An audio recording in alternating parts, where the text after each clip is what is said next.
देश में आजादी की 75वीं जयंती पर आजादी का अमृत महोत्सव शुरू हो चुका है। इससे पहले वित्त मंत्री निर्मला सीतारमण अपने बजट भाषण में देश के बुजुर्गों को इसकी सौगात दे चुकी हैं। अब देश में 75 वर्ष से अधिक आयु के लोगों को आयकर रिटर्न दाखिल करने से आजादी मिलेगी।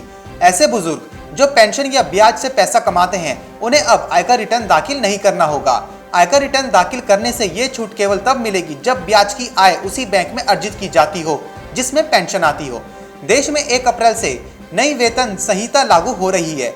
इसके चलते आपके कुल वेतन का 50% अब मूल वेतन होगा, जिसकी वजह से पीएफ में आपका अंशदान बढ़ेगा और इससे आपकी इन हैंड सैलरी कम हो सकती है। वैसे अगर आपका नियोक्ता चाहे तो इसके बदले में आपका सीटीसी भी बढ़ा सकता है। सरकार ने एक बड़ा बदलाव पीएफ में जमा की जाने वाली बचत के लिए किया है। अब पीएफ में सालाना 5 लाख रुपए से अधिक बचत करने वालों को ब्याज से होने वाली आय पर कर देना होगा। उनकी 5 लाख से ऊपर जो भी बचत होगी उससे ब्याज की आय पर कर लगेगा। 5 लाख तक की छूट सिर्फ उन लोगों के लिए है जिनके पीएफ में एम्प्लॉयर का कोई योगदान नहीं है।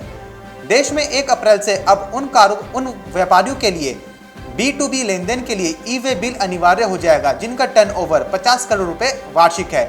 अभी ये सीमा 100 करोड़ रुपए है। कोविड संक्रमण के चलते लगे यात्रा प्रतिबंधों को देखते हुए सरकार ने पिछले साल लोगों को LTC यानी अवकाश यात्रा रियायत योजना के तहत कर छूट दी थी। LTC पर यह कर छूट 31 मार्च 2021 को समाप्त हो रही है। बजट 2021-22 में सरकार ने घोषणा की है कि जो लोग अपना टैक्स रिटर्न नहीं दाखिल करते हैं उनके लिए बैंक डिपॉजिट पर TDS की 2 गुनी कर लगेगी। इसका मतलब ये हुआ कि यदि कोई व्यक्ति आयकर के दायरे में नहीं आता तब भी रिटर्न दाखिल नहीं करने पर उसके बैंक डिपॉजिट पर 2 गुना TDS लगेगा। जिन बैंकों के पुराने चेकबुक, IFSC कोड इत्यादि 1 अप्रैल से इनवैलिड हो जाएंगे उनमें देना bank, Vijaya bank, oriental bank of commerce, United bank of India, Andhra bank, corporation bank और इलाहाबाद बैंक हैं।